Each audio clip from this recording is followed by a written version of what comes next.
എഴുത്തുമുറിയിൽ ഇന്ന് നമ്മളൊരു യാത്ര പോവുകയാണ്. കേരളത്തിനകത്ത്, ഇന്ത്യയുടെ മുക്കിലും മൂലയിലും, ലോകം മുഴുവനും, അങ്ങനെ അക്ഷരങ്ങളിലൂടെ, അറിവിലൂടെ, അനുഭവങ്ങളിലൂടെ, സ്വപ്ന ലോകങ്ങളിലൂടെയൊക്കെയുള്ള ഒരുപാട് യാത്രകൾ.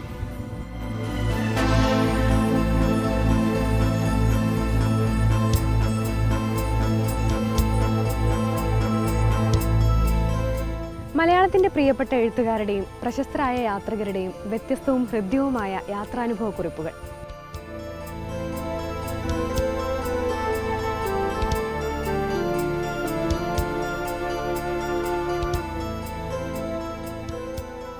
പ്രിയപ്പെട്ട യാത്രകൾ പരമ്പരയിൽ ആദ്യത്തേത് ധനുഷ്കോടി മുതൽ സഹാറ വരെയും രണ്ടാമത്തേത് ഏഥൻസ് മുതൽ ഹരിദ്വാർ വരെയുമാണ്. ആദ്യത്തെ പുസ്തകത്തിൽ 27ഉം രണ്ടാമത്തെ പുസ്തകത്തിൽ 24 പേരുടെ യാത്രാനുഭവങ്ങളാണുള്ളത്.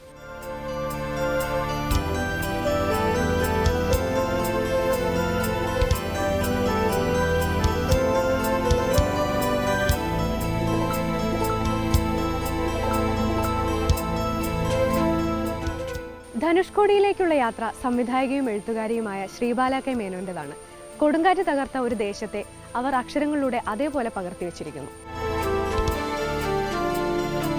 ബൊളീവിയയിലേക്കുള്ള സ്വപ്നയാത്രയാണ് അനിത തമ്പിയുടെ കുറിപ്പ്. ടി പത്മനാഭന്റെ ഗൗരിയെ തേടിയാണ് KR മീരയുടെ യാത്ര. പ്രിയ എസിന്റെ വയനാടൻ യാത്രയും സുഹൃത്തുക്കളായ അപർണയുടെയും മഡോണയുടെയും വനയാത്രയും യാത്രയുടെ പെൺകാഴ്ചകളാണ്. ഏറ്റവും ഹൃദ്യമായ അനുഭവക്കുറിപ്പ് ശാരദക്കുട്ടിയുടേതാണ്. ജോലിസ്ഥലത്തേക്കും തിരിച്ചുമുള്ള സ്ത്രീകളുടെ ബസ് യാത്രയാണ് അവർ പങ്കുവച്ചിരിക്കുന്നത്. വത്തിക്കാനിലേക്ക് പോയ യാത്രാനുഭവങ്ങൾ MTയും ഏഥൻസിലേക്ക് പോയ യാത്രാവിശേഷങ്ങൾ വിഷ്ണുനാരായണൻ നമ്പൂതിരിയും പങ്കുവയ്ക്കുന്നു.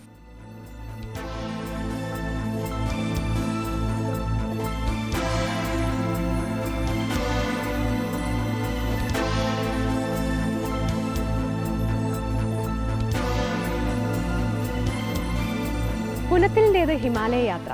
ബുദ്ധന്റെ വേരുകൾ തേടി NS മാധവനും ഗാന്ധിജിയുടെ നാട്ടിലേക്ക് കൽപ്പറ്റ നാരായണനും യാത്ര ചെയ്തിരിക്കുന്നു.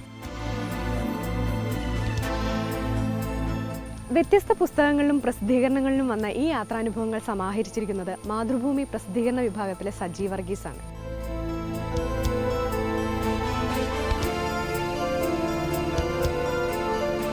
യാത്ര ഇഷ്ടപ്പെടുന്നവരെ ഈ 2 പുസ്തകങ്ങളും ഏറെ കൊതിപ്പിക്കും. യാത്ര പോവാത്തവരെ അതിന് പ്രേരിപ്പിക്കുകയും ചെയ്യും.